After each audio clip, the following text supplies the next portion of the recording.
It was a family vacation that went terribly wrong. 11 people on a houseboat on the Mississippi River almost lost their lives when their boat was swept under a lock and dam. It was the quick thinking of a Mississippi River Rentals employee that helped keep this story from turning into a tragedy. News 8's Jenna Traum caught up with him today.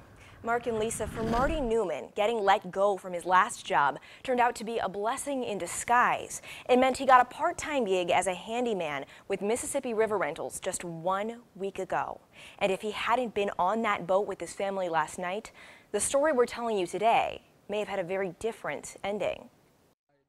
Marty Newman had minutes to save lives. It all happened so quick. He and his coworker from Mississippi River Rentals were teaching a family of 9 how to operate their rented houseboat. Make sure that the customers were happy, they had everything they needed, the hot tub was heated up. But the houseboat had bigger problems than a chilly hot tub. The boat was just north of Lock and Dam 7 when it lost power. Boat stalled out, we couldn't get it back started. As the strong current pulled the boat toward the dam, his coworker jumped onto a nearby concrete ledge to try to tie the boat off. Newman got everyone into their life jackets and onto a small boat they were towing behind the houseboat, hoping to drive it away just in time. We were set up, had it set up exactly like that. But it was too late. Our tow vessel went underneath the houseboat and then underneath the roller and came up upside down on the other side. I remember coming up out of the water and seeing light and just thinking, God, I'm gonna live. He turned his attention to the family. Half of them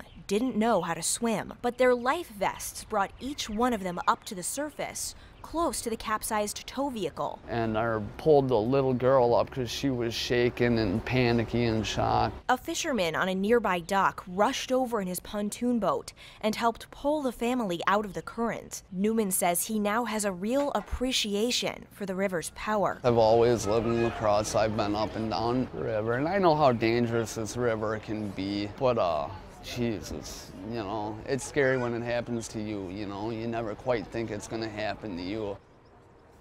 I did meet up today with the Wisconsin family who was on board that houseboat. They're still very shaken up and say they're not ready to talk on camera yet, but they tell me their biggest concern right now is whether they'll be able to get any of their belongings that are still on that boat. Since they were on vacation, they only have the clothes on their backs right now.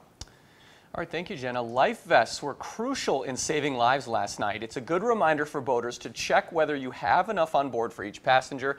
You also want to make sure you have a fire extinguisher, a marine radio, and flares on board in case of an emergency.